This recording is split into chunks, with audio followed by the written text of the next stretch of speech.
I eat for function, not for taste. All right, so this is meal number 5. It's 5 o'clock. 4 more meals to go today, 4 or 5. In the golden era of 1990s bodybuilding, one colossal figure stood out for his absolutely unbelievable approach to nutrition. This man consumed over 140 eggs daily. Cracking the eggs, flipping the yolk out, throwing it, and then having the egg whites. So it was a lot of work. I mean, there was some diets, I'm not gonna lie, I ate 140 egg whites a day. So I was cracking eggs nonstop. I mean, I remember sitting and cracking eggs for an hour in the morning, and I would put everything in Tupperware containers, and I would just dump out. I was eating 30 egg whites a meal then. This bodybuilding titan would walk into his local butcher shop and purchase an entire cow. Not cuts of beef, but the whole animal hanging right there. The butcher would prepare it all, and he'd take everything, one complete cow at a time. And that single cow wasn't even sufficient to meet his needs. The chicken consumption was equally mind-blowing. He'd buy 140 pounds of chicken in a single purchase, the massive commercial packs you see in restaurant storage areas. His garage housed 2 separate freezers, one exclusively for beef, the other solely for chicken. The eggs had their own storage space. He operated like a I was a machine. Consumption and growth. Daily, he would consume 5 full pounds of meat, and that was in addition to the enormous quantity of eggs. Understanding what genuine eating means in this context is something most people cannot grasp. When the goal is gaining serious mass, you eat past the point of fullness. You continue eating until nausea sets in, until one more bite would trigger your gag reflex. Then you pause for exactly 2 hours before repeating the entire process. Hunger becomes irrelevant in this equation. You eat because the clock dictates its time, not because your stomach is growling. Getting into the zone and forcing food down when your body is screaming no, that's real hardcore bodybuilding nutrition. His rice cooker operated around the clock, never shutting down. Every 2 hours without fail, he was eating another massive meal.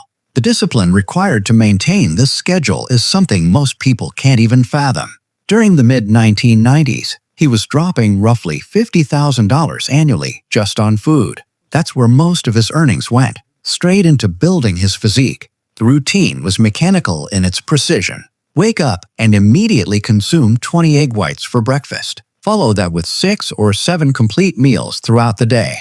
Training sessions happened twice daily, sometimes even 4 times. He maintained a relationship with a local farm stand where he'd purchase 30 dozen eggs at once.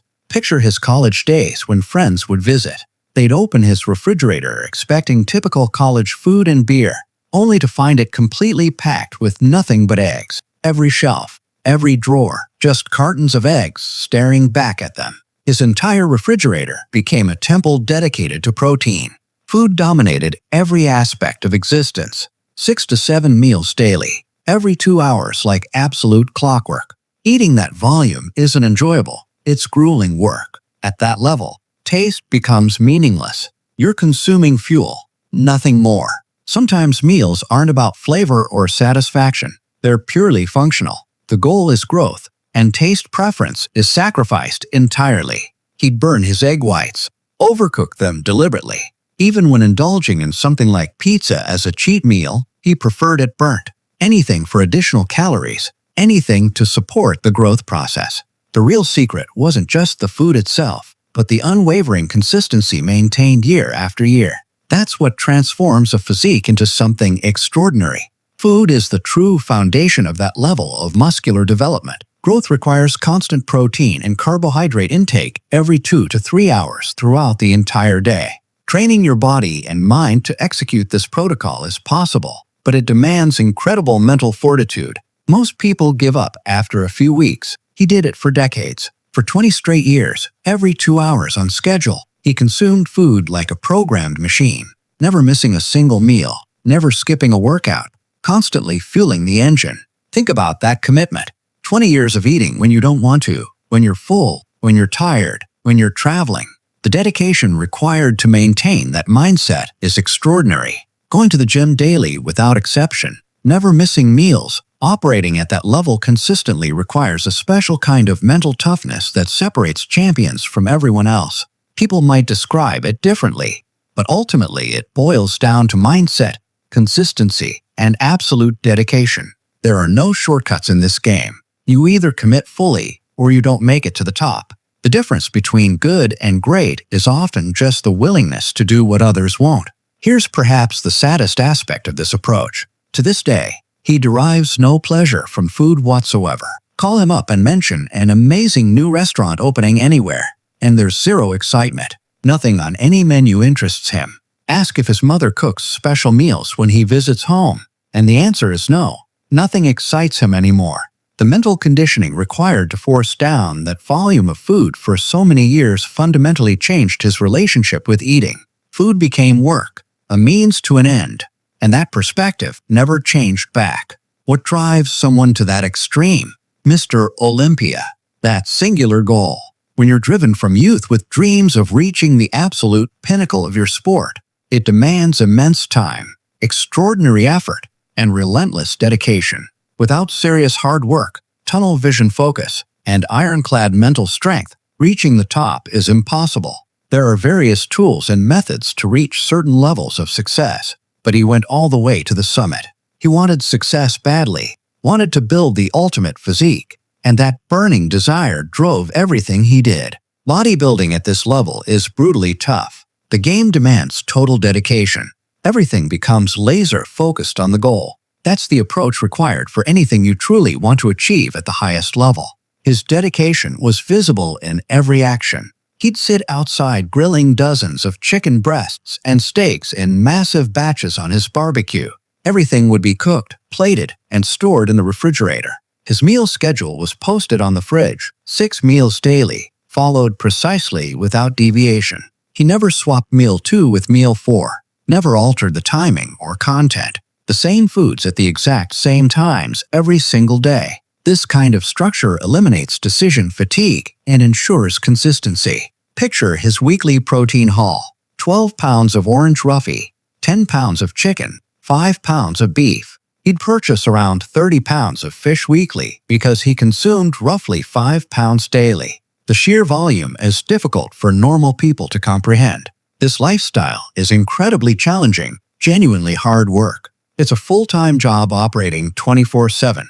Eating becomes your occupation, your responsibility, your burden. If you're not consuming enough volume and not eating proper foods, recovery from training becomes impossible. Your muscles need fuel to repair and grow. If you cannot handle that reality, you won't survive in this sport. It's that straightforward. Between his twice daily training sessions, he'd pull out 2.5 pounds of meat at a time. Everything was portioned into 1-pound Ziploc bags. Bringing meat home from shopping trips became a complete production involving the whole family. Everything had to be broken down and bagged immediately so portions could be thawed daily as needed. Organization was key to maintaining the system. The protein intake was astronomical, roughly 340 grams consumed daily on a consistent basis, primarily from lean meat sources with minimal fat content. His approach followed a low-carbohydrate methodology, emphasizing higher protein while restricting carbohydrates to burn body fat, while providing sufficient energy for intense training. Carbohydrate intake was strategically timed around his training windows, which totaled about 2 hours daily. One large carbohydrate-rich meal before training to fuel performance. Another substantial carb meal immediately after training to replenish glycogen stores. Approximately 80% of success in bodybuilding comes from nutrition, and that's no exaggeration. You can train perfectly, but without proper nutrition, you won't grow. Chicken and rice, chicken and rice, chicken and rice. The monotony was constant throughout each day.